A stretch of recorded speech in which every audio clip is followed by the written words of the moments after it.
What are most business owners looking for, and how can you get more of it?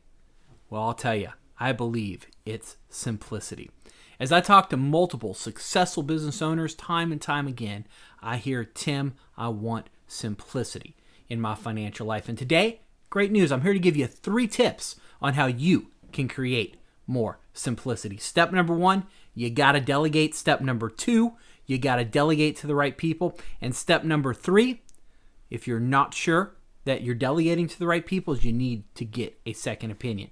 So let's dive in and take a real close look at each one of these and how they apply to you. So why should you delegate?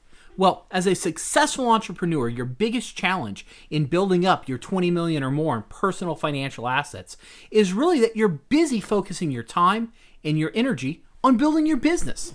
And that's not going to leave you with a lot of time or physical or mental bandwidth to pay attention to that personal side of wealth. And the good news, that's okay. Your time should be spent on making your company great and not trying to handle all those complex components of personal wealth maximization that have to be addressed. When we look at the data, we know that's true because you, as a successful business owner, you make it a point to delegate the component of financial success to professionals.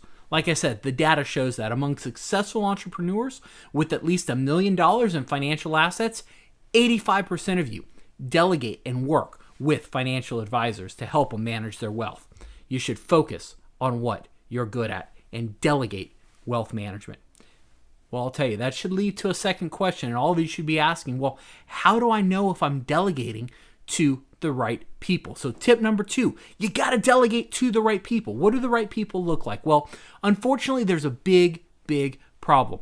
Most business owners do make the smart move of working with financial professionals, but the research shows they're really not getting the quality of advice that they need to maximize and build serious wealth. The reason is that the vast majority of advisors and other professionals, such as accountants, attorneys, bankers, and just insurance professionals, everyone out there who serve top business owners, they're really not familiar and don't offer a lot of the advanced planning and top-tier wealth building and wealth protection solutions that the super rich are using. They don't know about the ultra-wealthy business owner tactics that are being used to achieve a massive level of personal financial success. Now, I can already hear a lot of you coming to the defense of your existing advisors because you've worked closely with them for many years or even decades. And I want to be really clear. Most financial advisors who work with successful people, they're intelligent, they're hardworking, they're well-meaning, and I honestly believe they're doing the best that they possibly can. However, their earnest hard work really doesn't change the fact that many of them are not able to provide you with high-level, sophisticated tools and strategies and products that are really necessary for building serious wealth. At the end of the day, they're what I call pretenders. They're very well-meaning professionals. They're just not familiar with super rich solutions. So step number 2 is to take the best care of yourself right now and determine if you're getting the right help. You got to do an honest assessment of your team.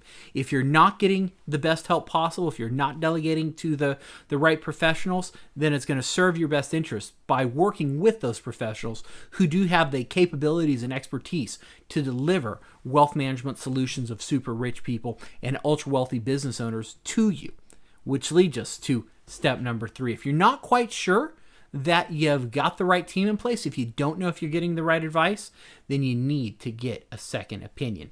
And this is a lesson from the super rich that you can go apply right here. This is one of the things the super rich do all the time is get a second opinion. Now, I'll tell you, when we look at the successful business owners, we see a big differential in terms of what they do about second opinions on their situations. Let me give an example of what I mean. A great many of you have obtained a second opinion on some kind of a medical issue. In fact, when we look at the data, 41% of you have gotten a second opinion when it comes to some kind of medical situation. How many of you have gotten a second opinion when it comes to your finances? 1 in 6.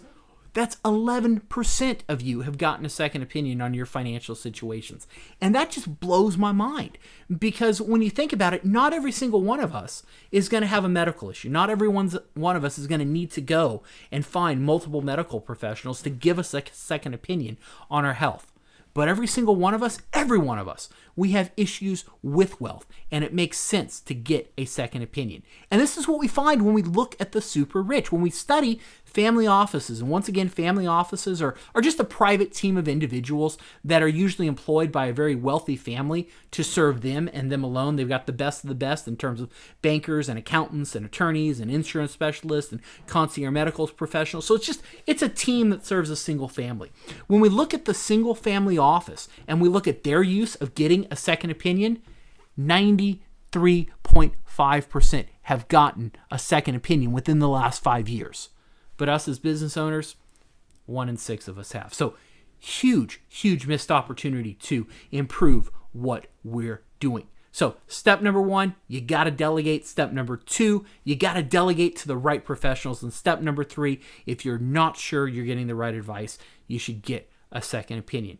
And that's how you create simplicity in your financial life, is you delegate the stuff that you're not good at so that you can go back to focusing what you're good at. And that's running your business and your company. My name's Tim McNeely. I'm in your corner. Get out there and make it a great day.